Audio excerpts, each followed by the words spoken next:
زہرا پہ بلند ترین صلوات بھیج دیجیے محمد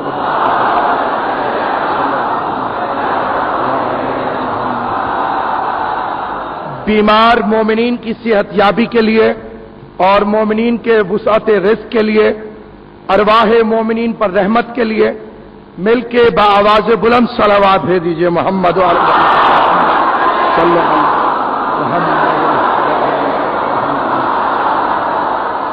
ذاکرین کی خدمت کی قبولیت کے لیے، صاحب خانہ کی محنت کے لیے اور آپ حضرات کی تشریف آوری کی قبولیت کے لیے بارگاہ قائم آل محمد میں مل کے بآواز بلند صلوات بھیج دیجیے محمد۔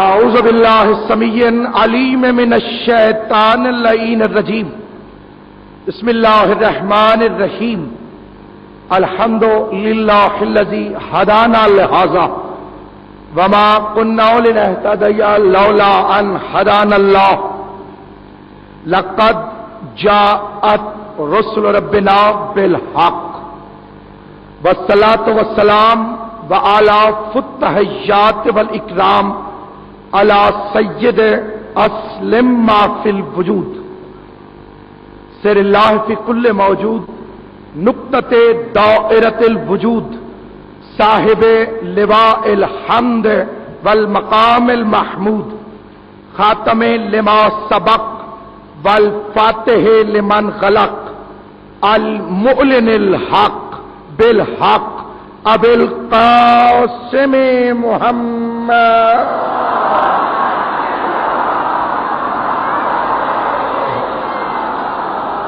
وأهل بيته الطيبين الطاهرين المعصومين المنتجبين المظلومين الذين أذهب الله عنهم الرجس وطهرهم تطهيرا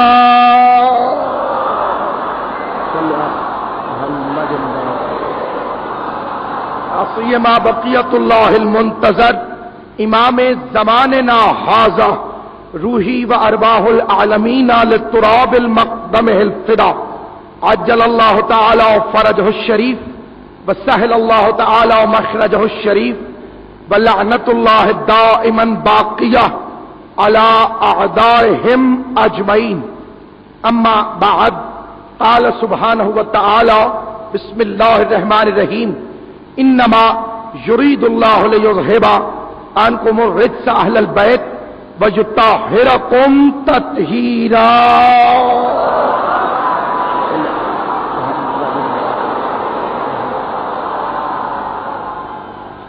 معزز و محترم حجت الاسلام والمسلمین سرکار علامہ قبلہ نقی نجفی صاحب قبلہ اور میرے انتہائی واجب القدر سرکار علامہ قبلہ سہیل آفندی صاحب، آفتاب ازا برادر عزیز قبلہ سید ندیم رضا سرور صاحب، قبلہ علی کوثر صاحب نجفی، مولانا برادر عزیز سرکار علامہ علی اصغر حیدری صاحب اور کائنات بھر کے تمام موالیان حیدر کرار کو حسین کا خالق آباد و شاد رکھے اور اس بارگاہ میں آپ تمام حضرات کی پرخلوص حاضری کا اجر خداوند فاطمۃ الزہرا آپ کو اپنی بارگاہ سے عطا فرمائے۔ خالق کائنات وہ جو پوری کائنات کا پالنہار ہے، کائنات میں اس نے ہمیشہ اپنے مسکن کے لیے پاکیزہ دلوں کا انتخاب کیا۔ خدا نہ زمین کی وسعتیں اسے سمیٹ سکتی ہیں، نہ آسمان کی بلندیاں اسے چھو سکتی ہیں۔ وہ بے مثل و بے مثال ہے اور اس کی کوئی مثال کائنات میں موجود نہیں ہے۔ رہتا کہاں ہے؟ اس نے خود کہا میں مومن کے دل میں رہتا ہوں. کیا وسعت ہوگی دل مومن کی کہ ارض و سماوات جس کے متحمل نہ ہو سکیں. وہ خالق کہہ رہا ہے کہ میں مومن کے دل میں رہتا ہوں. اور جہاں کسی کو ٹھہرانا ہو اسے اس کے شایان شان رکھنا چاہیے. مالک ہم غریبوں کا دل تیرا مسکن ہے، ہمیں فقط اتنا بتا دے کہ اسے سجائیں کیسے. تو وہ جواب دے گا کہ میں نے اس زمین پر تمہیں سمجھانے کے لیے اپنا ایک گھر بنوایا اور اسے پاک یوں کیا کہ جو جھوٹے تھے انہیں باہر نکال دیا، جو ابو طالب کا بیٹا تھا اسے اندر بلا لیا. اب اگر خدا کے گھر کو پاک کرنا ہو تو جھوٹوں کو باہر نکال دو، علی کی محبت کو دل میں ڈال دو. دل وہ دھڑکتا ہوا دل جس میں محبت علی کے ترانے ہوں، جس سے یا علی کی صدائیں ہوں، وہ ہمیشہ پاکیزہ ہو. اور کائنات میں، پوری کائنات میں خالق کائنات نے اس دل کو ایک عجیب و غریب بنایا. سلطان ہے پورے جسم کا دل. ٹھوکر پاؤں کو لگی، دل نے محسوس کر لیا. چوٹ ہاتھ پر آئی، ہاتھ نے محسوس کر لیا. ہاتھ کی چوٹ کو دل نے محسوس کیا، آنکھ کی الجھن کو دل نے محسوس کیا، ذہن کی سوچ کو دل نے محسوس کیا، کیونکہ یہ سلطان ہے. اور اللہ کبھی کسی بے خبر کو سلطان نہیں بناتا. اب میں دنیا سے پوچھتا ہوں، دل رہتا تو یہاں ہے، اس کی پرابلم کا اسے کیسے پتا چل جاتا ہے؟ پاؤں تو وہاں ہے، اس کی پرابلم کا دل کو کیسے پتا چل جاتا ہے؟ تو جواب آئے گا یہ ہے سلطان. یہ کہیں بھی ہو اسے رعایا کے حالات کا علم ہوتا ہے. جب میری اور آپ کی چھوٹی سی سلطنت میں موجود ایک چھوٹا سا گناہگار آدمی کا سلطان پوری رعیت کے حالات سے باخبر ہے، تو پھر وہ علی جو زمین والوں کا بھی سلطان ہے اور عرش والوں کا بھی سلطان ہے.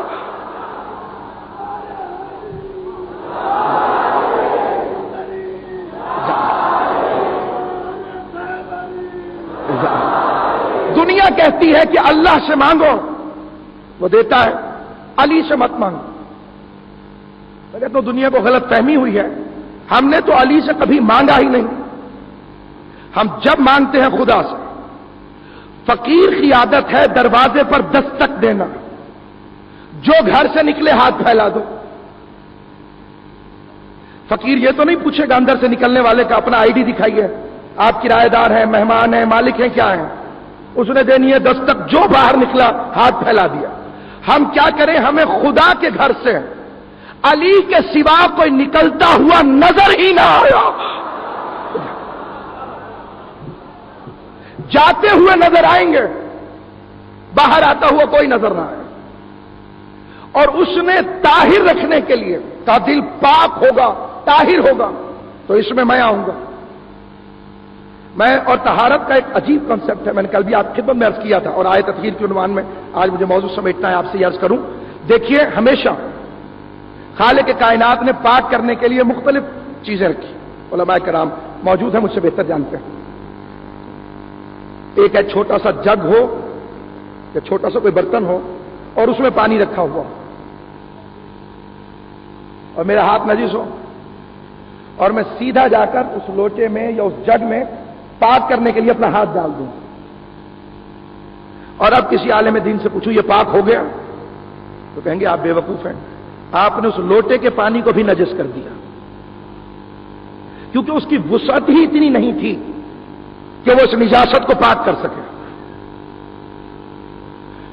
وہاں سے نکلا، کسی مدرسے یا مسجد کے سامنے ایک حوض بنا ہوا تھا اور میں نے نجس ہاتھ اس حوض میں ڈال دیا، اور اب علماء سے پوچھا یہ حوض بھی نجس ہو گیا؟ تو مجھے بتائیں گے کہ اس کی وسعت زیادہ ہے. ہاتھ اس میں ڈال دینے سے یہ پانی نجس نہیں ہوا، بلکہ تمہارا ہاتھ پاک ہو گیا. اور میں ان سے پوچھوں کہ یہ کبھی نجس نہیں ہوتا؟ تو کہیں یہ نجس ہوتا ہے جب اس کا رنگ بدل جائے، جب اس کا ذائقہ بدل جائے، جب اس کی خوشبو بدل جائے۔ اور سب سے بڑی طہارت ہوتی ہے سمندر کی۔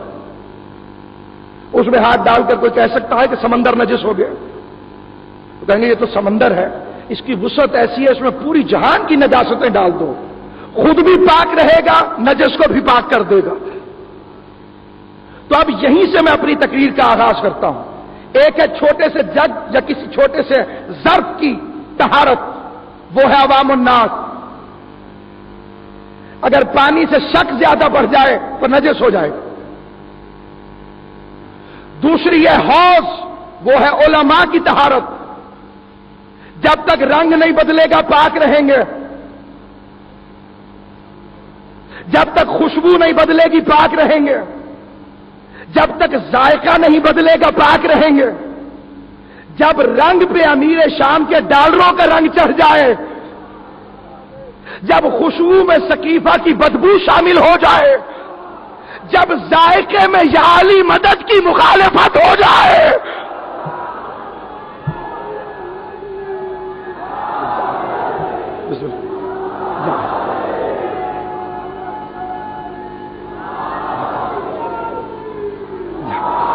اور سمندر کی طہارت ہے اہل بیت کی طہارت۔ اب بھائی صاحب جائیں سمندر پہ، میں پاک ہونے جا رہا ہوں، ساحل پہ بیٹھے رہیں ساری رات، صبح واپس آ جائیں، کیا وہ پاک ہو گئے؟ ساری دنیا کہے گی قریب بیٹھنے سے کوئی پاک تھوڑی ہوتا ہے، قریب بیٹھنے سے کوئی پاک نہیں۔ تو حضرت عزیر اللہ کے نبی تھے، موت کے بارے میں خیال ذہن میں آیا، اللہ نے موت طاری کر دی، ان پر بھی گدھے پر بھی جس پر وہ سوار تھے۔ ایک ہی مقام پر 100 سال تک گدھا بھی مردہ پڑا رہا، نبی بھی مردہ پڑا رہا، ایک مقام پر 100 سال بعد اٹھے، نبی نبی کا نبی تھا، گدھا گدھے کا گدھا تھا۔ تو پتہ چلا مرنے کے بعد کی قربتیں فائدہ نہیں دیتی جب تک اصل ٹھیک نہ ہو۔ جتنا عرصہ پڑے رہے، آج تک بھی پڑے رہتے تو اسی طرح سے پڑے رہتے۔ اور یہی وجہ ہے کہ اہل بیت سمندر ہیں، خود پاک رہتے ہیں اور جو قریب ہو جائے اسے پاک کرتے ہیں، لیکن جو چلا جائے ان کی گہرائی کو دیکھنے کے لیے وہ نشیری کی طرح غرق ہو جاتا ہے، اور جو حدوں کے اندر رہے وہ مومن کی طرح پاک بھی رہتا ہے، بے عیب بھی رہتا ہے، صاف بھی رہتا ہے۔ لیکن جو کنارے کے باہر کھڑا ہوا ہے وہ کبھی پاک نہیں ہو سکتا، جو حد سے آگے بڑھ جائے وہ کبھی زندہ نہیں رہ سکتا۔ لہذا وہ حد اعتدال استعمال کیجئے کہ نہ آپ اس کے توسل سے دور رہیں اور نہ گہرائی میں جانے کی کوشش کریں، اس لیے کہ علی کو سمجھنے کا دعویٰ کرنے کے لیے یا خدا ہونا چاہیے یا رسول خدا ہونا چاہیے۔ اور یہ میرے علی کا ایک عجیب معجزہ ہے۔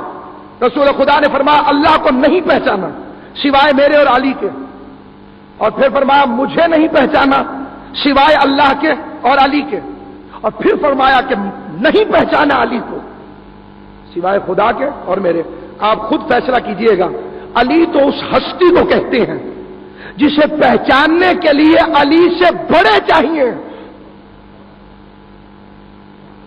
خدا کو دو چھوٹوں نے پہچان لیا، ایک علی ایک نبی، نبی کے پہچاننے کو ایک بڑا ایک نبی سے چھوٹا، لیکن جب علی کی باری آئی تو کسی چھوٹے کا کام نہ چلا۔ قد بونا ہو تو علی کی فضیلتوں کو ناپنے کی کوشش نہ کرنا، اس لیے کہ علی ہر ایک کی سمجھ میں نہیں آ سکتا۔ اسی لیے خالق کائنات نے طہارت کا انتظام کیا، اور کس شان سے انتظام کیا؟ اس شان سے کہ جب اس نے اپنا بیت بنوایا تو اس کے لیے ابراہیم سے کہا طہر بیتی، میرے گھر کو پاک رکھنا۔ جب بیت کی طہارت ہو تو ابراہیم پاک رکھتا ہے، جب اہل بیت کی طہارت کا وقت آیا تو یطہرکم تطہیرا، اسے ابراہیم پاک رکھے گا، اسے خود اللہ پاک رکھے گا۔ اب بیت اتنا پاک رہے گا جتنی ابراہیم کی طاقت ہے، اہل بیت اتنے پاک رہیں گے جتنی خود رحمان کی قدرت ہے۔ وہ ابراہیم کی طاقت کے برابر پاک، یہ اہل بیت کی قدرت کے مطابق پاک۔ اور اس نے کائنات میں جب اپنے بیت کو پاک کرنا چاہا تو اس نے کیا کیا؟ ابراہیم اور اسماعیل سے بنوایا۔ اور میں یہاں ایک سوال کر کے چھوڑ رہا ہوں، انشاءاللہ زندگی رہی تو کبھی عرض کروں گا۔ اس کو بلند کرتے کرتے جب تعمیر کر لیا تو اللہ نے اپنے نبی خلیل سے کہا مانگ جو مانگنا چاہتا ہے۔ کہ رب جعلنی مقیم الصلاۃ ومن ذریتی، پروردگار مجھے اور میری ذریت میں سے ایک قلیل نسل کو صلاۃ قائم کرنے والا بنا۔ اب پوری دنیا سوچے کیا ابراہیم اس وقت نمازی نہیں تھے؟ کیا نماز نہ پڑھتے ہوں گے؟ اور اگر یہ پڑھے جانے والی نماز ہے تو اپنی نسل کی قلت کے لیے کیوں سوال کیا کہ قلیل کو بنا؟ ابراہیم کے الفاظ بتا رہے ہیں پڑھنے والی نماز اور ہوتی ہے، قائم کرنے والی نماز اور ہوتی ہے۔ فرمایا قائم کرنے والا بنا، گھر بنوایا، گھر بنا کر چلے گئے۔ ایک روز کچھ لوگ آئے زیارت کعبہ کے لیے۔ حضرت اسماعیل گھر نہیں تھے، گھر پر حضرت اسماعیل کی زوجہ تھی۔ انہوں نے نبی کے دروازے پہ دستک دے کے پوچھا کہ بتائیے اللہ کا گھر کون سا ہے؟ جناب اسماعیل گھر پہ تھے نہیں۔ انہوں نے موقع کو غنیمت جانا، اللہ کے گھر کی بجائے اپنے بھائی کے گھر کی طرف اشارہ کیا، یہ ہے اللہ کا گھر۔ دور کے مسافر انہیں کیا پتا؟ بی بی سمجھتی تھی کہ اللہ کا گھر بھی اینٹ گارے پتھر سے بنا ہے اور میرے بھائی کا گھر بھی اینٹ گارے پتھر سے بنا ہے، میٹیریل اس میں بھی وہی ہے، اس میں بھی وہی ہے۔ اس لیے کہ دو طبقے ہیں، ایک وہ ہوتے ہیں جن کی نظر نسبت پر ہوتی ہے، کچھ وہ ہوتے ہیں جن کی نظر میٹیریل پر ہوتی ہے، اور یہ دونوں عقیدے آپ کو قرآن میں مل جائیں گے۔ اللہ نے کہا تھا کہ سجدہ کرو، ابلیس نے کہا اسے کروں جو مٹی سے بنا ہے، بگڑ گیا، کہا نہیں کروں گا سجدہ، فرشتے سجدے میں گر گئے۔ اب جہاں بھی مٹی دیکھ کر آپ کو سجدہ کرتے ہوئے لوگ نظر آ جائیں، سمجھ لیجئے گا یہ فرشتہ صفت ہے، اور جو مٹی کو دیکھ کر سجدہ کرنے سے انکار کر دے سمجھ لیجئے گا ابلیس کی اولاد سے ہے۔ بسم اللہ جہاں، بسم اللہ بسم اللہ یہاں جہاں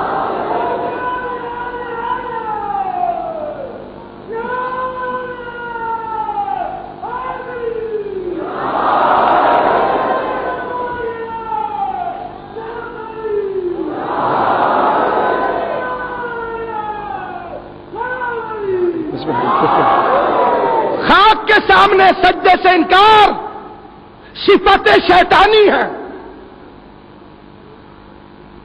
یہ شیطان کی صفت ہے۔ میں خاک پہ سجدہ نہیں کروں گا، میں خاک کو سجدہ نہیں کروں گا، یہ اس میں صفت پائی جاتی ہے۔ اب اس نے یہ سمجھا کہ مٹی سے بنا ہے، کتنا بدبخت ہے۔ مفسر قرآن میرے سامنے قبلہ کعبہ تشریف فرمایا، آپ حضرات مجھ سے بہتر جانتے ہیں، آدم ایک چیز سے تھوڑی بنے تھے، چار چیزوں سے، آگ، پانی، مٹی، ہوا۔ اس کمبخت کو ہوا پر اعتراض نہیں تھا، پانی پر اعتراض نہیں تھا، آگ پر اعتراض نہیں تھا، ان تین کا ساتھ دے رہا ہے، تراب کی دشمنی کر رہا ہے۔ اللہ نے اسی دن سے قانون بنایا کہ میں تو تراب کے دشمن کو بھی نہیں بخشتا ہوں، ابو تراب کے دشمن کو کیسے چھوڑ سکتا ہوں؟ بسم اللہ مخالفت کیجیے۔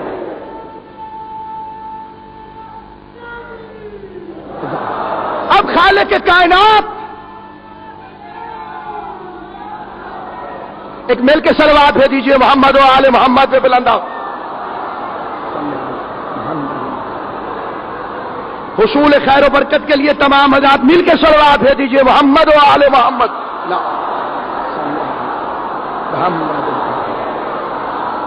خالق کے کائنات نے جواب دیا کہ تو سجدہ کیوں نہیں کرتا؟ جسے میں نے بنایا ہے اپنے دونوں ہاتھوں سے۔ اب صاف ظاہر ہو گیا کہ ابلیس کی نگاہ کس پر ہے؟ میٹیریل پر۔ اللہ سجدہ کیوں کروانا چاہتا ہے؟ اس کی نگاہ ہے نسبت پر۔ ابلیس یہی چیختا رہا، مٹی سے بنا ہے، میٹیریل مٹی ہے، میں آگ سے بنا ہوں، مٹی نیچے کو جاتی ہے، آگ اوپر کو اٹھتی ہے، یہ اس کا قیاس تھا۔ اور اللہ اسے سمجھاتا رہا، نسبت دیکھ، میں نے بنایا ہے۔ پہلے یہ بات ذہن میں بیٹھ جائے تو آگے چلوں گا۔ شیطان کہہ رہا تھا مٹی سے بنا ہے، اللہ بتا رہا تھا میں نے بنایا ہے۔ اب پتہ چلا جس کی نگاہ مادے یا میٹیریل پر ہو وہ شیطان کا پیروکار ہوتا ہے، جس کی نگاہ نسبتوں پر ہو وہ رحمان کا پیروکار ہوتا ہے۔ اب یہ جا کر دیکھ لیجئے، شیطان کہتا ہے کپڑے کا عالم ہے، لکڑی لگی ہوئی ہے، اس لیے کہ وہ میٹیریل پر نگاہ رکھتا ہے، اور مومن یہ جانتا ہے کہ یہ دیکھ کہ نسبت کس سے ہے؟ جو ابو تراب کا شعر ابو الفاضل العباس ہے، یہ نسبتوں کی کہانی ہے۔ اب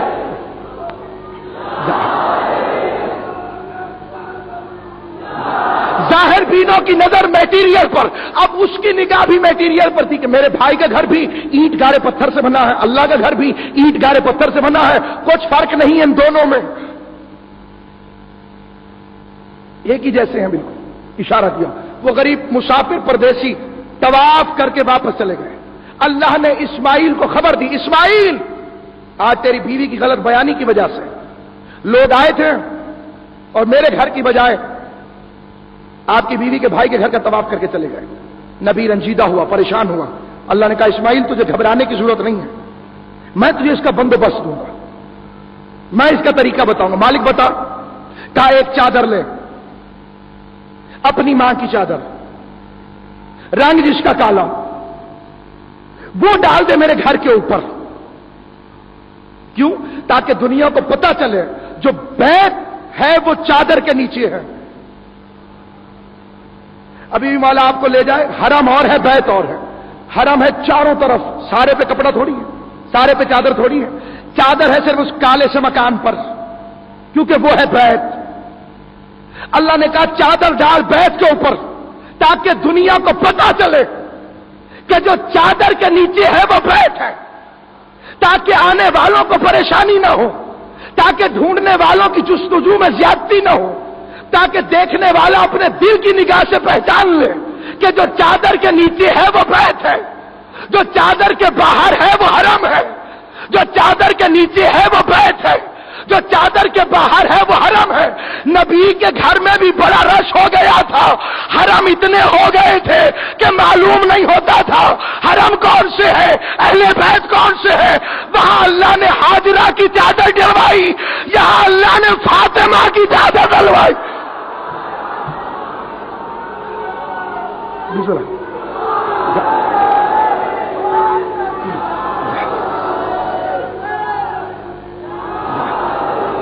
وہاں ہاجرہ کی چادر، یہاں سیدہ کی چادر، تاکہ پتہ چلے جو چادر کے نیچے ہے وہ اہل بیت ہیں، جو باہر ہے وہ حرم ہے۔ گھر کس کا؟ سیدہ کا۔ اچانک آ گئی شہزادی ام سلمہ، بی بی ام سلمہ، سلام ہو بی بی ام سلمہ پر۔ اس نے ایک طبقے کی نمائندگی کر کر قیامت تک کی زبانوں پہ تالے لگا دیے، یہ نہ کہے کہ ہم تو تھی نہیں، ہوتی تو ہم بھی چلے جاتے۔ باہر کھڑے تو پوچھا یا رسول اللہ میں اندر آ جاؤں؟ پیغمبر نے اتنا خوبصورت جواب دیا، انک علی خیر، تو خیر پر ہے، اندر نہیں آ سکتی، قیامت تک کے لیے نتیجہ ہے، تو خیر پر ہے، اندر نہیں آ سکتی۔ میں کو یا رسول اللہ سیدھا کہہ دیں تو اندر نہیں آ سکتی، یہ کیوں فرما رہے ہیں کہ تو خیر پر ہے اندر نہیں آ سکتی؟ خیر پر ہے اندر نہیں آ سکتی، خیر پر ہے اندر نہیں آ سکتی، خیر پر ہے اندر نہیں آ سکتی۔ نبی تو ہمیں بتانے کے لیے آیا تھا، ہمیں پڑھانے کے لیے آیا تھا۔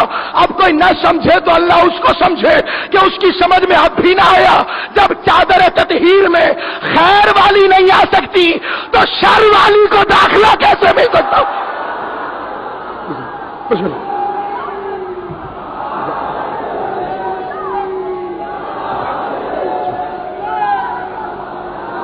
اس طرح سے نے مل کے دونوں بازو اٹھا کے جتنی علی نے طاقت دی ہے، جسے یقین ہے اس کو سینہ علی نے دیا ہے، آواز علی نے دی ہے، زبان علی نے دی ہے، طاقت علی نے دی ہے، خرچ علی کے رستے میں ہونی ہے، وہ دونوں ہاتھ اٹھا کر پوری طاقت سے نعرہ حیدری ایک اتنی بڑے سلوات بھیج دیجیے محمد و آل محمد۔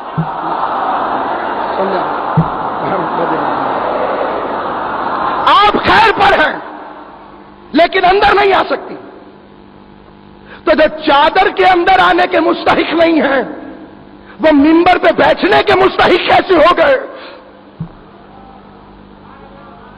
یہ چادر اوڑھنے کا مقصد کیا تھا؟ معاذ اللہ پیغمبر وقت پاس کر رہے تھے، پیغمبر وقت گزار رہے تھے، نہیں بتا رہے تھے یہ چادر ہے، سیدہ کی چادر ہے، اور ابھی دیکھنا خادم آ رہے ہیں، کہا تم موالی ہے اندر نہیں آ سکتی، تو خیر پر ہے اندر نہیں آ سکتی، موالی اور مولا ایک جگہ پر نہیں بیٹھ سکتے، نہیں آ سکتی اندر، چلی گئی، دنیا کو بتانا تھا چلی گئی، جبرائیل کی آواز آئی، پروردگار میں چلا جاؤں؟ میں کو جبرائیل تو فرشتوں کا سردار ہے، جہاں بیوی کو آنے کی اجازت نہیں ہے وہاں نوکر کیسے جا سکتا ہے؟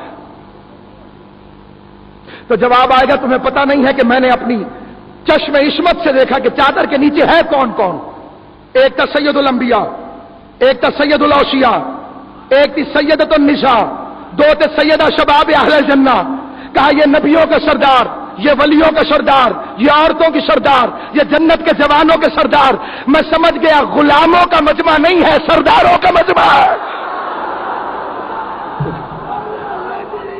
بسم اللہ بسم اللہ بسم اللہ، یہ غلاموں کا مجمع نہیں ہے۔ اب معلوم ہوگا کہ جو غلام ہے خبردار وہ اندر نہیں جا سکتا۔ یہ ہے سید الملائکہ، فرشتوں کا سردار، سردار ہوتا ہی وہی ہے جو علی کا غلام ہو، فرشتوں کا سردار، کہا میں اندر جا سکتا ہوں، اس لیے کہ ایک عہدہ ان کے پاس منیت کا تھا انسانوں کے لیے، وہ سلمان لے گئے، تو اب ایک سیٹ فرشتوں میں بھی نکلنی چاہیے، اس منیت کی منزل پر میں بھی آنا چاہتا ہوں۔ انسانوں میں منیت پر سلمان، فرشتوں میں منیت پر جبرائیل۔ غلام کو ضرورت نہیں ہے کہ اندر چلا جائے، اب اپنی سرداری ثابت کرو، پھر اہل بیت کہو اپنے آپ کو، صدقہ کھانا چھوڑو، پھر اپنے آپ کو اہل بیت کہو۔ اب یہ عجیب دو رنگی ہے، نہ صدقہ چھوڑتے ہیں نہ اہل بیت کہلانا چھوڑتے ہیں۔ رسول نے کہا آل محمد اہل بیت ہے، انہوں نے عربی کے آل کو انگلش کا آل سمجھ لیا، جتنے ہیں سارے۔ لیکن پہلے یہ تو الگ کر لو سردار ہو کے غلام ہو، اب یہ کیسے پتا چلے؟ یہ دیکھنا ہو تو مدینے کی گلی میں دیکھ لو، بچے کھیل رہے تھے، حسین نے آواز دے کے کہا غلام کے بیٹے، ہمارے نہیں، یہ نہیں کہا ہمارے غلام کے بیٹے، اگر کسی کتاب میں مل بھی جائے گا تو یہی ملے گا غلام کے بیٹے، خاندان بتایا غلام کے بیٹے۔ گھر میں قبلہ یہ تربیت ہوتی تو بچے کو برا کیوں لگتا؟ مثلا ہمارے گھروں میں بچے کو لوریاں دیتے ہوئے سمجھایا جاتا ہے تو علی کا غلام ہے، تو علی کا غلام ہے۔ اب اگر اہل بیت میں سے کوئی غلام کہتے اسے خوشی ہوگی، حیران نہیں ہوگا۔ اب کیونکہ گھر کی تربیت اس سے بالکل مختلف تھی اور بچہ غلط تھا بھی نہیں، منبر پہ میرا باپ بیٹھا ہے، ہم غلام کے لڑکے کیسے ہو سکتے ہیں؟ تخت ہمارے پاس ہے، اس کو بچے کا انصاف صحیح ہے کہ تخت پر تو سردار کو بیٹھنا چاہیے، ہم غلام ہیں تو تخت پر کیوں ہیں؟ یہ سردار ہے تو بوریے پر کیوں ہے؟ اس نے جا کر باپ سے کہا، اسے کہا کیا لائق بچہ ہے، یہ لے قلم اور دوات، یہ ہوتی ہے مجرموں کو سزا۔ کل نبی کو جواب دیا تھا نہیں دیتے، آج بھی نہ دو، یہ لے قلم اور دوات، لکھوا کر لے آ، لکھوا کر۔ کہ بابا کیا کرو گے؟ کہا جب میں مر جاؤں میرے کفن میں رکھنا۔ اب مجھے ایمان سے بتائیے، میں برادر عزیز رضا علی بھائی کو فون کروں، رضا بھائی میں فلاں جگہ دلی میں یا بمبئی میں مجھے کسی آفس میں جانا ہے، آپ مجھے چٹ لکھ کر دے دیجئے تاکہ میرا کام ہو جائے۔ اب جہاں جہاں تشریف فرمائے حضرات، حاضرین و سامعین، میری اپنی چلتی ہو، مجھے لکھوانے کی کیا ضرورت ہے؟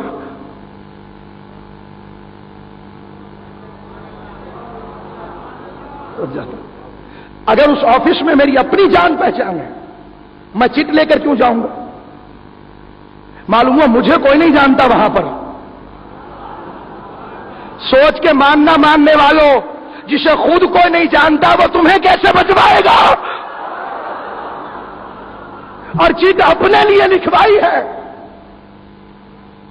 کسی کتاب میں نے یہ کہا جو مجھے مانے اس کے لیے بھی لکھ کر دے دیجئے۔ میں کہتا ہوں پوری کائنات کے مسلمان بھائیوں سے، وہ کائنات کے کسی مذہب، کسی فرقے، کسی جگہ سے جس سے بھی تعلق رکھتے ہوں، ان سب سے میں ایک بات کہوں گا، جسے مرضی مانیے، جسے مرضی تسلیم کیجئے، جسے مرضی آقا کہیے، جسے مرضی خلیفہ کہیے، جسے مرضی مولا کہیے، مرضیوں پر قید کی حدیں نہیں بیان کی جا سکتی ہیں، سوچوں کو پابند نہیں کیا جا سکتا ہے۔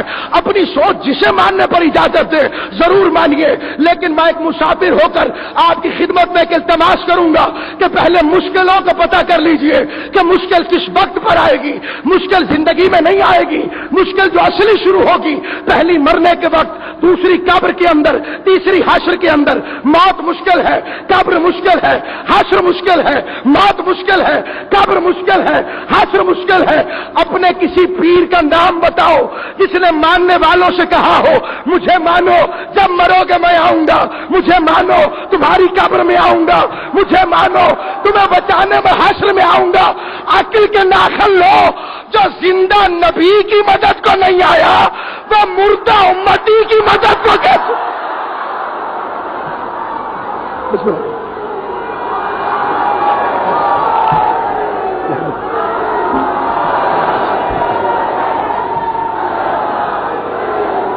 ایسے نہیں، دونوں ہاتھ اٹھا کر پوری کلیجے کی طاقت کے ساتھ زبان کے ساتھ دل بولو، علی مال علی مال علی مال علی مال علی۔ ہاتھ اٹھائیے پوری طاقت سے، جتنی بالا ہے طاقت دی ہے۔ علیم نعرہ حیدری، ایک اتنی بلند صلوات پر محمد و آل محمد۔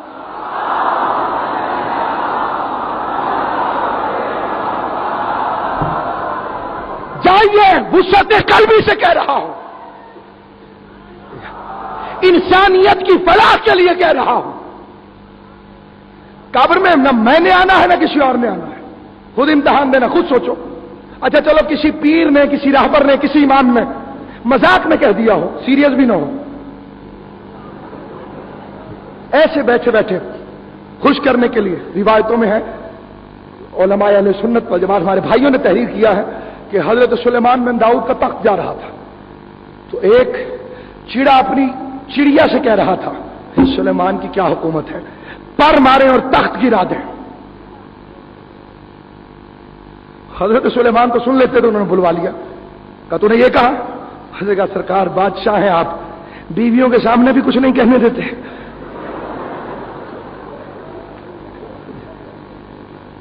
تھوڑا بہت ایسے چلے کسی نے مذاق میں کہہ دیا ہو، سیریس بھی نہ ہو، ایسے مذاق میں بیٹھے بیٹھے اس نے جوک کر دیا ہو مجھے مانو مرو گے میں آؤں گا، تو خود لکھوا رہا ہے۔ ظاہر ہے کہ چٹ وہی لکھواتا ہے جس کی اپنی نہ چلتی ہو۔ اب میں نے چٹ کس سے لی؟ بھائی رضا علی ہاشم سے۔ اب خود سوچئے جس کا لکھا اتنا کام آتا ہے، جہاں یہ خود چلے جائے کیا ہو جائے گا؟ تم لکھواتے رہے پھر بھی کچھ نہ بنا، تم جس سے لکھوانا چاہتے تھے اس نے آواز دی میری ولایت کا اقرار کرو، ملک الموت بعد میں آئے گا، میں پہلے تمہاری مدد کو بعد میں آئے گا، میں پہلے آؤں۔ الحق مع علی و علی مع الحق، حق علی کے ساتھ ہے، علی حق کے ساتھ ہے۔ انسان کی زندگی کے 4 مراحل ہیں، بچپن، جوانی، بڑھاپا، موت۔ کبھی کسی سے آپ نے سنا ہو بچپن حق ہے، جس کا کام ہی رونا ہے وہ حق کیسے؟ تو ضرور آئے گا بچپنا، کوئی نہیں کہتا، نہیں بھی آ سکتا۔ کوئی کسی نے کہا جوانی حق ہے، کوئی نہیں کہتا۔ کسی نے کہا بڑھاپا حق ہے. یہ تیسرا دور انسان کی زندگی کا جسے بڑھاپا کہتے ہیں.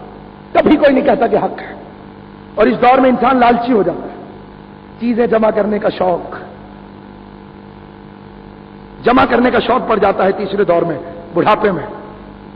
لیکن غلطی کر جاتے ہیں. سگریٹ کی جگہ پر انگوٹھی رکھ دی, انگوٹھی کی جگہ پر گھڑی رکھ دی, گھڑی کی جگہ پر اینک رکھ دی. بڑھاپے کا لالچ تیسرا دور جمع کر لیتا ہے, ترتیب بھول جاتا ہے. اور کبھی کسی نے نہ کہا کہ بڑھاپا حق ہے. سب نے کہا جوانی حق نہیں ہے, بچپن حق نہیں ہے, بڑھاپا حق نہیں ہے. کیا حق ہے؟ موت حق ہے. اگر موت حق ہے تو نبی فرماتے ہیں الحق مع علی, حق علی کے ساتھ ہے. بسم اللہ, حق علی کے ساتھ ہے, علی حق کے ساتھ ہے. اور پھر جاتے جاتے مولانا بھی بتا دیتے ہیں موت حق ہے, سوال منکر نکیر حق ہے, قبر حق ہے, وحشت حق ہے. جہاں جہاں حق ہے وہاں وہاں علی ہے. جہاں جہاں حق ہے وہاں وہاں علی ہے. پوری کائنات میں کہیں بتائیے. دیکھیے ایک ہوتی ہے سرکاری طرف سے, دین کیا ہے؟ مذہب. دو حرفوں سے مل کر بنا, دو لفظوں سے, بالخصوص علماء سے اجازت لے کر ندیم بھائی قبلہ. مذہب دو لفظوں سے, حرفوں سے بنا. ما ذہبا, دو لفظ, ما ذہبا, جو چلا. آپ روڈ پر جاتے ہیں تو وہاں طریقہ ہوتا ہے, یہاں سپیڈ 100 سے اوپر نہیں جانی چاہیے, یہاں 80 سے کم نہیں جانی چاہیے, ریڈ لائٹ ہے رک جائیے, گرین آ گئی ہے چلے جائیے, یلو آ گئی ہے احتیاط کیجیے. اسے کہتے ہیں دنیا کا روڈ. اور ماں کی گود سے لے کر قبر تک جس رستے پہ انسان چلتا ہے اسے کہتے ہیں مذہب. سرخ لائٹ کا نام ہے حرام, گرین کا نام ہے حلال, یلو کا نام ہے مستحب. لائسنس وہ دے گا جو اس روٹ کا مالک ہے. 2 نمبر کمپنی سے لائسنس لے لیجئے, ساری زندگی ایسے کیجیے. پھنسیں گے اس وقت جب چیک پوسٹ آئے گی.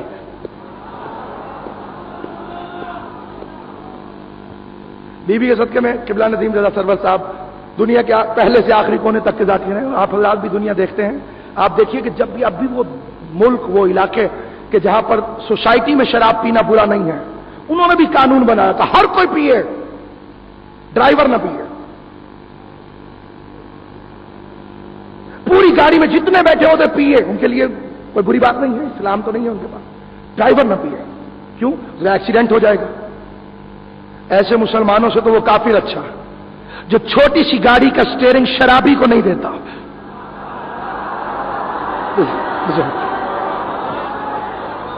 حیرت ہے مسلمانوں, تم پورے کے پورے دین کا سٹیئرنگ شرابیوں کے ہاتھ میں دے رہے ہو. پورے دین کا سٹیئرنگ. کہیں بھی کسی نے کبھی کہا ہو مجھے مانو میں بچاؤں گا, کیسے بچائے؟ خود کہہ رہے ہیں لکھوا دو, میں مروں تو میرے کفن میں رکھنا. اہل سنت کے ایک بہت بڑے شاعر نے کہا تائید خدا بند عہد مانگتے ہیں, تائید خدا بند عہد مانگتے ہیں, شبیر کے بچپن سے مدد مانگتے ہیں. بڑوں کو باپ کی محبت پر یقین نہیں ہے, باپ کی مدد پر یقین نہیں ہے, اور ان کے لیے کہا پوری توجہ چاہوں گا چوتھے مشرے پر, یہاں سے لے کر یہ ٹھاٹھے اور موجے مارتا ہوا اہل بیت کے متوالوں کا سمندر, کہ تائید خدا بند عہد مانگتے ہیں, شبیر کے بچپن سے مدد مانگتے ہیں, شبیر کے بچپن سے مدد مانگتے ہیں, شبیر کے بچپن سے مدد مانگتے ہیں, شبیر کے بچپن سے مدد مانگتے ہیں. اور دیکھا جو امامت کو مائل بکرم فاروق غلامی کی سند مانگ دے. مجھے لکھ کر دے دیجیے, میں غلام ہوں, مجھے لکھ دیجیے.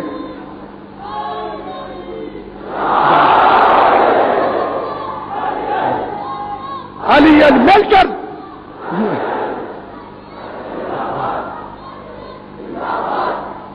مل کر حسینیت, حسینیت, یزیدیت, یزیدیت, دنیا کہتی ہے اب ان نعروں سے کیا فائدہ ہوگا، حسینیت زندہ باد، یزیدیت مردہ باد. تو میں نے پہلی تقریر میں کہا تھا پارٹی پوزیشن کلیئر ہوتی ہے. اللہ کے نبی تھے حضرت ابراہیم، نمرود نے آگ روشن کی، کہا اس میں جلا دو. اب 9 میل کے ایریا میں، علاقے میں آگ جلائی گئی، 9 میل کے ایریا میں. اب خود بتائیے اتنی دور تک آگ لگے گی، تپش کتنی دور جائے گی. انسان چلے گئے، جانور چلے گئے، سب بستیاں چھوڑ گئے. اتنی آگ ہے یہاں پر، کون جائے؟ ہر کوئی جا رہا ہے. اور معارج النبوہ میں لکھا گیا، اہل سنت بھائیوں نے لکھا کہ چھوٹا سا پرندہ جس کا نام ہد ہد ہے وہ آپ کی جانب اڑتا ہوا جا رہا تھا. ذرا منظر ذہن میں لائیے، سب جا رہے، ہد ہد آپ کی جانب. نزل جبرائیل، حضرت جبرائیل نازل ہوئے، رستے میں روکا، کہاں چلے؟ خدا کی قسم قلم نور سے رخسار حور پہ لکھنے کے قابل ہے ہد ہد کا جملہ. کہاں جا رہے ہو؟ آواز دے کے کہتا ہے آگ بجھانے جا رہا ہوں. کہاں جا رہے ہو؟ آگ بجھانے جا رہا ہوں. جبرائیل فرماتے جانتے ہو آگ بجھتی کس چیز سے ہے؟ کہتے پانی سے. جبرائیل فرماتے پانی کہاں ہے؟ کہتے میری چونچ میں. توجہ چاہتا ہوں، آخری آدمی تک توجہ چاہتا ہوں.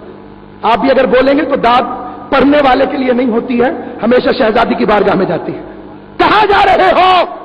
آگ بجھانے جا رہا ہوں. کس چیز سے بجھتی ہے آگ؟ کہتے پانی سے. جبرائیل فرماتے پانی کہاں ہے؟ کہتا میری چونچ میں. کہا حدود خیریت خیریت ہے؟ کہا کیسے؟ کہا ایک قطرے سے اتنی آگ کیسے بجھاؤ گے؟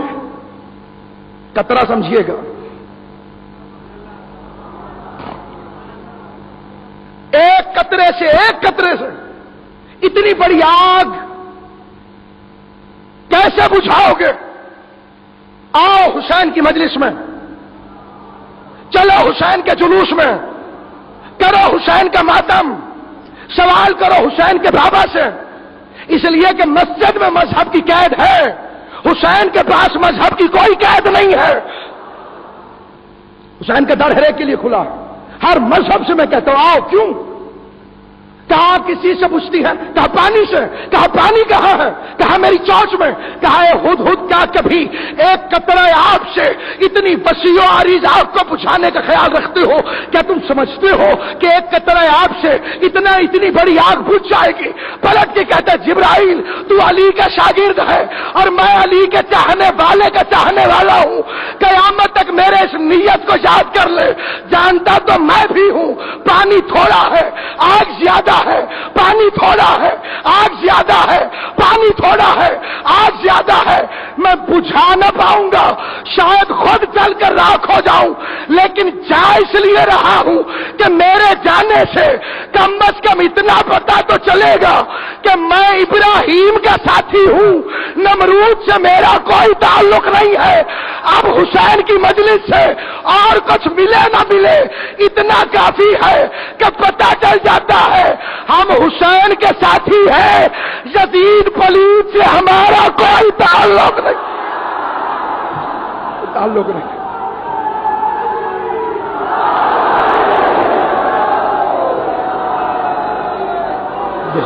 بسم مل کے مرزا نہ ہمارا تعلق، مل کے پوری طاقت سے حق علی باہر حیدری ہمارا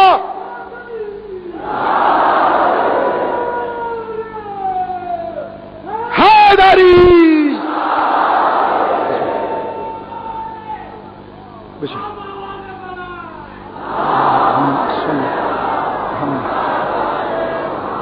نہ ہمارا یزید سے تعلق ہے، نہ اس کے اس باپ سے کہ جس کی ولدیت کا فیصلہ جرگے میں ہوا تھا، چوپال میں بیٹھ کر فیصلہ کیا تھا. کوئی تعلق نہیں ہے. شجرہ خبیثہ سے ہمارا کوئی تعلق نہیں ہے. یہاں سے لکھوانے آئے، نمازی تھے لکھوانے یہاں سے آئے. روزے دار تھے، لکھوانے غلامیاں ہیں، حج کیا ہوا تھا، نہیں کیا ہوتا تو بخن بخن کی صدائیں کیسے بلند ہوتی،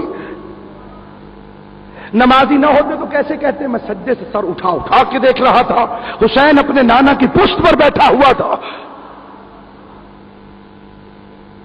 زکات دینے والے نہ ہوتے تو 280 انگوٹھیاں کیسے دیتے، جب علی کے لیے ایک انگوٹھی نازل ہوگی تو 280 انگوٹھیاں دی، اسی لیے کسی نے کہا تھا ذکر علی بھی چاہیے ذکر نبی کے ساتھ، ورنہ کھلا فریب ہے یہ بندگی کے ساتھ،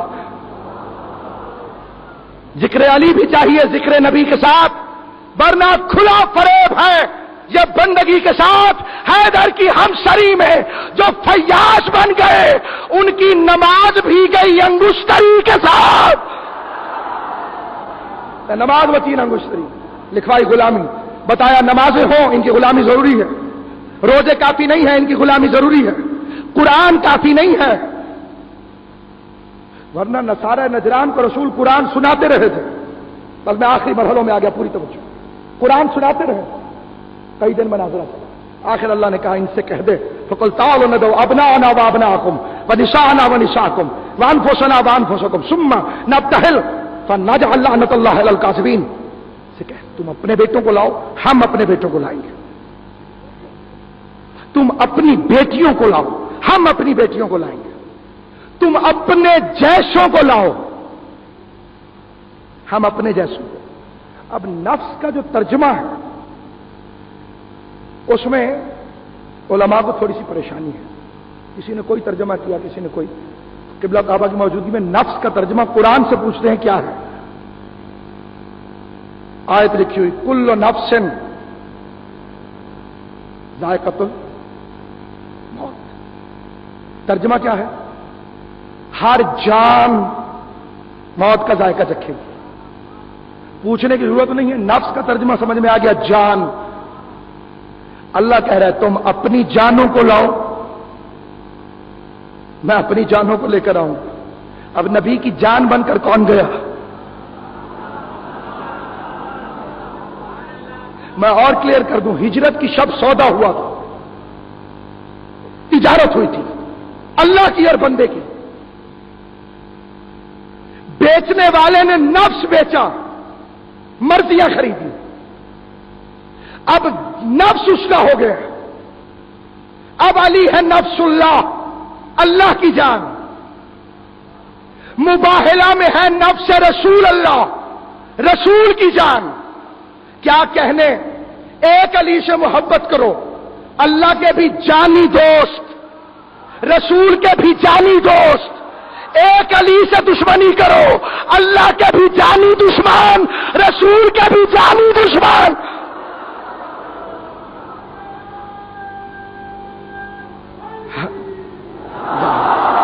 اپنی جان کے دشمن سے دشمنی اور نبی کے جان کے دشمن سے دوستی، اسی کو تو منافقت کہتے ہیں، اسی کو تو دوہرا پن کہتے ہیں، کہ جاؤ تم لے آؤ میں بھی لے آؤں، اللہ اپنے نبی کے ذریعے سے کائنات آدم و عالم کی تمام مخلوق کو پیغام دے رہا ہے کہ جہاں میرا قرآن مشکل کشائی نہ کر سکے وہاں پنجتن کی مدد لے کر جانا چاہیے، وہاں پنجتن کی مدد لو، وہاں محمد کو چاہیے، پیغمبر کو چاہیے علی کو لے کر جائیں، سیدہ کو، تب سنت رسول ہے، جب مشکلیں حل نہ ہوتی ہوں سیدہ کو لے کر جاؤ، اور آپ یقیناً بیدار ہیں، اور میں ہدیہ کر رہا ہوں آپ کی خدمت میں یہ جملہ، علی کو لے کر جاؤ، سیدہ کو لے کر جاؤ، حسنین کو لے کر جاؤ، کرو کیا؟ جھوٹوں پر لعنت، طے ہو گیا، جن پر لعنت ہوتی ہے وہ جھوٹے ہوتے ہیں، جو لعنت بھیجتے ہیں وہ سچے ہوتے ہیں، اور جو لعنت بھیجنے سے روکتے ہیں وہ لعنتیوں کے ماننے والے ہوتے ہیں، ورنہ روکنے کی ضرورت نہیں ہے، رستے میں حائل ہمیشہ اپوزیشن ہوتی ہے، سچوں کی سنت ہو گئی، جھوٹوں پہ لعنت بھیجو، مل کے چلے، سامنے عیسائیوں کے بڑے بڑے بزرگ عالم بیٹھے ہوئے تھے، سب سے بوڑھا عاقب، بھویں لٹکی ہوئی سفید کہنے لگا میں نہیں دیکھ سکتا، تم دیکھ کر بتانا ساتھ کون لا رہا ہے؟ انہوں نے کہا کیوں؟ کہا اگر لایا صحابی تو مباہلہ کرنا، کیونکہ ساتھی یار کسی کو پیارے نہیں ہوتے، اور اگر لے آئے اپنے اہل بیت تو جھوٹا کبھی بچے نہیں مرواتا، اگر لے کر آئے اصحاب کرام کو تو مباہلہ کرنا، اگر لائے اہل بیت کو تو نہ کرنا۔ یہی ہوگا قیامت کے دن، اللہ فرشتوں کی ڈیوٹی لگائے گا، دیکھو کس کو لا رہے ہیں، پیلا پیلا بنا کر کسے لا رہے ہیں؟ اگر لے کر آ رہے ہیں ان کو کہ جو خود مجھے باغ فدق میں مطلوب ہے، تو چوروں کو بعد میں پکڑو، پہلے ان کو پکڑو، اپنے پر نہ صحیح ان پر رحم کرو جو ابھی تک مفرور ہیں مفرور لیکن ہیں پھنسے ہوئے۔ کیا کہنے، رسول اللہ تجھے کتنی محبت ہے اپنی بیٹی سے، ہر چور کو چھوڑا ہوا ہے۔ یہ حضرت یوسف علیہ السلام کے دشمن یعقوب نبی کے بیٹے، آج تک ان کی قبریں یعقوب نبی کے ساتھ ساتھ۔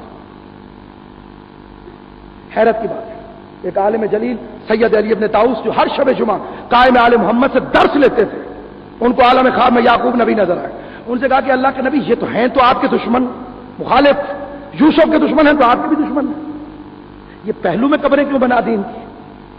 یعقوب نبی اس عالم دین کو خواب میں جواب دیتے ہیں کہ جب لگے گا قائم کا دربار، سوال ہوگا اپنے اپنے مجرم لاؤ، میں کہاں ڈھونڈتا پھروں گا؟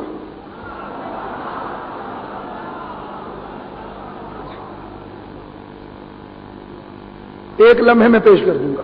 اسی لیے تو مشتبہ تھانے میں رات رہتے ہیں، کنٹرول میں رکھا ہوا سیدہ کے غاصبوں کو، اور اتنا مستقل کنٹرول میں۔ دیکھیے غصبی جگہ پر بیٹھنا جرم ہے، چہ جا کے کوئی دفن ہو جائے زبردستی، اور اس کا نتیجہ نکلے گا۔ اور خدا کی قسم کائنات آدم و عالم میں یہ واحد سچی ہے جسے فاطمہ زہرا کہتے ہیں، جس نے اپنا مقدمہ لڑا ہے خود دربار میں کھڑے ہو کر، خطبہ دیا ہے، بڑے بڑے علماء و فضلاء اس کی تشریح نہیں کر سکتے، اس کی عبارت پڑھنے کے لیے انتہائی محنت کی ضرورت ہے۔ ایسا فصیح و بلیغ خطبہ کائنات آدم و عالم میں جس کی نظیر کوئی نہیں ملتی، رسول کی بیٹی علی کی زوجہ بھرے دربار میں کھڑی ہوئی خطبہ دے رہے۔ دعا کیا کریں قدر والی چیز قدر والے کے سامنے جائے۔ یوسف بکا ہے کھوٹے سکوں کے عوض، کیوں؟ نہ بیچنے والوں کو پتا تھا کہ کیا ہے، اور نہ خریدنے والوں کو پتا تھا کہ کیا ہے۔ ایک شلوات بھیج دیجیے بلند آواز سے، محمد و آل محمد۔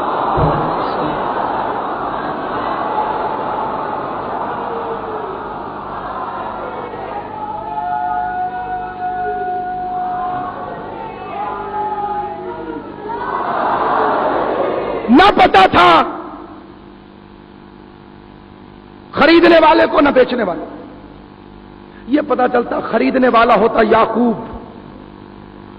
بیچنے والی ہوتی زلیخا، یا بیچنے والا ہوتا یعقوب، خریدنے والی ہوتی زلیخا، معلوم ہوتا کھوٹے سکوں کے عوض بکتا ہے یا اس کی قیمت کیا پڑتی ہے۔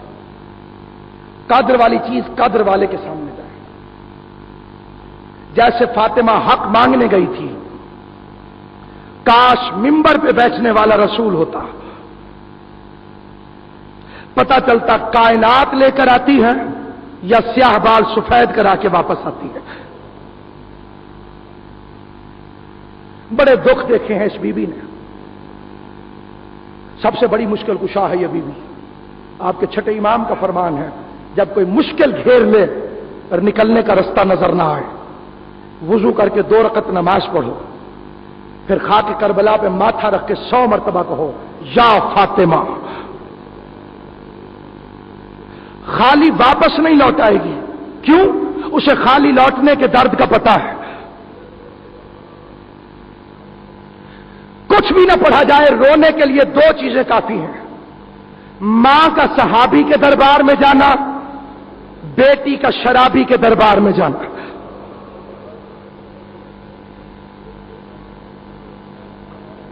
جس کی کبھی کوئی دعا قبول نہ ہوتی ہو، وہ حسین کو شہزادی فاطمہ کا واسطہ دے۔ حسین اپنی ماں کے واسطے وہ کبھی نہیں ٹھکراتا ہے۔ یہ مجلسیں، یہ عزاداری، یہ فاطمہ کے خزانوں کے منہ کھلے ہوئے ہیں۔ ایک مرتبہ بھیک مانگنے کا سلیقہ سیکھو، ایک مرتبہ معرفت کے ساتھ پہچان کے دیکھو، ایک دفعہ طہارت پر کل بھی یقین رکھو۔ جب آنسو آئیں تو اس سے مانگو۔ اسے فدق کی ضرورت نہیں تھی، وہ اپنے بابا کے دین کے لیے گئی تھی تاکہ بے دینوں کا تعارف ہو سکے، بے دینوں کے تعارف کے لیے گئی تھی۔ بہت دور نہیں تھا گھر سے دربار، پھر بھی علی نے 20 کا نعتیں لگوائی، 20 کا نعتیں وہاں تک چل کے گئی۔ سب جانتے تھے رسول کی بیٹی ہے، ابھی ابھی کچھ دنوں پہلے ہی دیکھا تھا، آتی تھی رسول کھڑے ہو جاتے تھے، مسند چھوڑ دیتے تھے، کسی تاریخ میں نہیں ہے خود بیٹھتے تھے یا نہیں بیٹھتے تھے، عالمین کا رسول کھڑا رہتا تھا۔ وہی دربار ہے، وہی منظر ہے، وہی فاطمہ ہے، البتہ تخت پر رسول نہیں ہے۔ روایتیں کہتی ہیں 4 گھنٹے کھڑی رہی،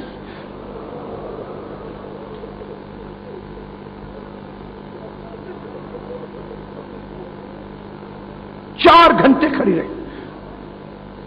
جب پاؤں پہ فرم آئے تو ایک مرتبہ کہا، سلمان حاکم سے کہا میں زہرا ہوں، میں نے زیادہ دیر کھڑا رہنا سیکھا نہیں ہے۔ سلمان نے کہا، حاکم حسنین کی ماں ہے، تو اجازت دے یہ بیٹھ جائے۔ عزت فاطمہ کی قسم، اس ملعون نے جواب دیا، فاطمہ سے کہو اب یہ منبر اور دربار آپ کے بابا کا نہیں ہے، یہ کربلا ہے فاطمہ کے لیے، یہ شام غریبہ ہے سیدہ کے لیے۔ علی جیسا شوہر کھڑا ہے، حسنین جیسے بچے ساتھ ہیں، بے قدر بیٹھا تھا، کیا معلوم کائنات کی مالکن آئی ہوئی ہے۔ عیسائیوں نے مباہلے میں دیکھا تھا نا کہ یہ آ رہے ہیں، ان کا بڑا عالم تڑپ کے اٹھا، کا غلطی کر بیٹھے ہو، کا کیا، کا وہ چل کے آ گئی ہے جو کبھی نہیں چلی، کا کیا کریں، دوڑا اندر گیا، اپنی بیٹی کے زیورات اٹھا کے لایا، کا جو ہے جلدی سے اٹھا کے چادر میں ڈالو، رسول سے معافی مانگو، آنے والی بیوی کو یہ سب کچھ اٹھا کے دے دو، تیرا گھر سے نکلنے کا صدقہ ہے۔ ساتھ ایک عالم کھڑا تھا جو اس سے چھوٹا عالم تھا، اس نے کہا دشمن کی بیٹی کو،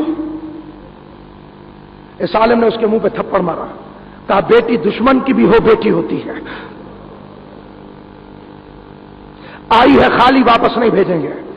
میں کہوں تھے عیسائی لیکن محمد کی بیٹی کو روتے ہوئے واپس نہیں بھیجا،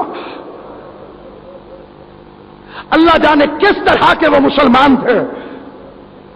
فاطمہ کھڑی رہی، یہ ظالم تخت پر بیٹھا رہا، کانپتے ہوئے ہاتھوں سے زہرا نے ایک تحریر دی، ہر کرسی نشین نے تحریر کو پڑھا، یہ لکھا رسول کا ہے، یہ مہر رسول کی ہے، یہ لکھا رسول کا ہے، یہ مہر رسول کی ہے، یہ تحریر رسول کی ہے، یہ لکھ کر رسول نے دیا۔ ساروں نے دیکھا، ایک بدبخت ملعون حاکم کے پہلو سے اٹھا، بھرے دربار میں رسول کی تحریر کے ٹکڑے کیے، ہوا میں اٹھا کے کہتا ہے نہ رسول کو مانتا ہوں، نہ اس کی تحریر کو مانتا ہوں، نہ تیرے گواہوں کو مانتا ہوں، میں نے پڑھ لیا ہے، آپ نے سن لیا ہے، پوچھو زہرا کے دل سے۔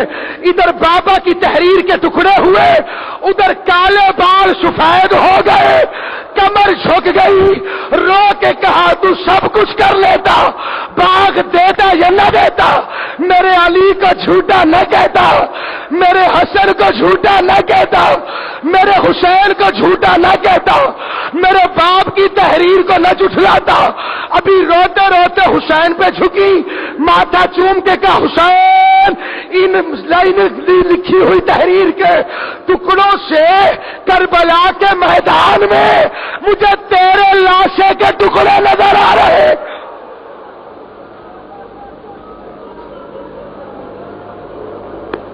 مجھے زینب کی چادر کے ٹکڑے نظر آ رہے ہیں۔ محنتوں کی وصولی کا دن ہے، مجھے ٹکڑے نظر آ رہے ہیں۔ علامہ قزوینی فرماتے ہیں گئی تھی 3 حالتیں، آئی ہے 3 حالتیں۔ کمر جھکی ہوئی، بال سفید، حسنین کا سہارا، گھر آئی، ماں باہر سے آئے، بچے پوچھتے ہیں، فطرت ہے۔ پہلے پہلے حسن آگے بڑھے، اماں حق لے آئی نانا کی امت سے۔ تاریخ کا پہلا اور آخری موقع، حسن جیسے بیٹے کو شہزادی نے جواب نہیں دیا، آگے بڑھی۔ دوسرا سوال کس نے کیا؟ جس کی صف اعضاء پر بیٹھے ہو۔ ابن عقابہ عابدی صاحب کا جملہ ہے، فرماتے تھے ایک مرتبہ رو کے حسین فرماتے اماں جب حاکم شریف نہیں تھا تو دربار میں کیوں گئی تھی؟ پہلا اور آخری موقع، حسین کو بھی جواب نہیں دیا، آگے بڑھی، حجرے میں آئی، ایک بچی آگے بڑھی۔ جانتے ہیں وہ بچی کون ہے؟ وہ شام کو فتح کرنے والی،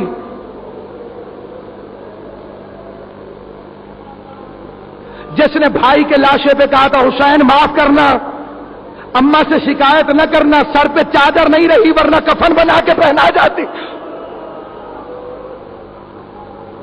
اسی لیے کسی شاعر اہل بیت نے کہا تھا دشت میں رہ گئی تنہا تو وطن یاد آیا، پانی پایا تو ہر ایک تشنا دہن یاد آیا، لے کے ہر چیز مدینے سے چلی تھی زینب، بھائی کی لاش میں آئی تو کفن یاد آیا۔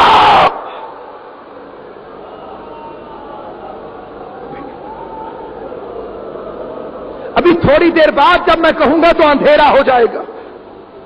کیوں اندھیرا ہوگا؟ زینب روشنی میں نہیں آتی،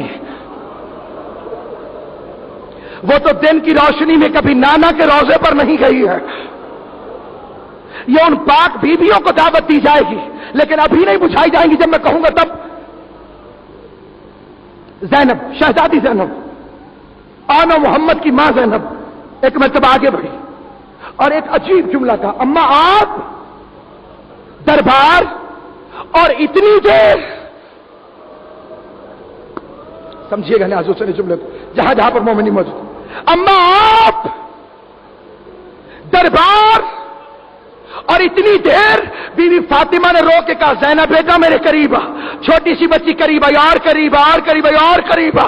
ایک مرتبہ زینب کو سینے سے لگایا، بڑی بطول نے چھوٹی زہرا کے ماتھے پہ بوسہ دے کے کہا زینب سب مجھ سے یہ سوال کرے لیکن دربار والا سوال تو نہ کر، میں صرف تیرے لیے راستہ بنانے گئی تھی، تو بھی دربار میں جائے گی، میں مدینے کی دربار میں گئی، تو شام کے دربار میں جائے گی، میں کھلے ہاتھوں سے گئی، تو بندھی رسیوں سے جائے گی، میں علی حسنین کے ساتھ گئی، تو اس سجاد کے ساتھ جائے گی جس کے ہاتھوں میں ہتھکڑیاں ہوں گی، پاؤں میں بیڑیاں ہوں گی، کمر میں لنگر ہوں گے، گردن میں توق ہوگا، تخت پر یزید ہوگا، تخت میں حسین کے سر ہوگا، اس کے ہاتھ میں کانٹوں والی چھری ہوگی، تیری آنکھوں کے سامنے تیرے بھائی کے ہونٹوں پہ لگا رہا ہوگا، تیری جانب اشارے کر کر کے پوچھ رہا ہوگا ان میں علی کی بیٹی زینب کون ہے؟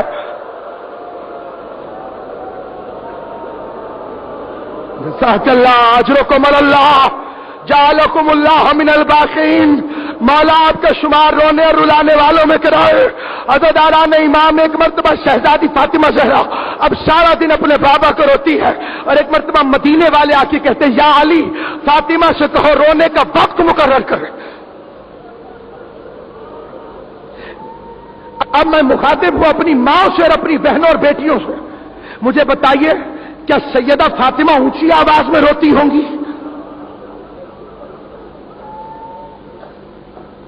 حجاب اس شہزادی سے در سے شرم لیتا، اونچی آواز میں نہیں روئی۔ پھر مدینے والوں کو کیسے پتا چلا؟ جب روتی تھی رسول کی قبر ہلتی تھی۔ زہرا کے بہن سے رسول کی قبر ہلے، مومن کا کلیجہ کیوں نہ کانپے؟ بہن کرتی تھی کہ اس سے کہو دن کو روئے رات کو آرام کریں گے، رات کو روئے دن کو آرام کریں گے۔ یعنی اس دور کے انسان کو 12 گھنٹے کا رونا جائز سمجھتے تھے۔ پہلا امام بارگاہ بنا بیت الحزن، رونے کا گھر، سارا دن روتی رہتی، بابا کو روتی رہتی۔ ہم پھر بھی نہ روتے اگر تاریخ میں یہ ظلم لکھا ہوا نہ ہوتا۔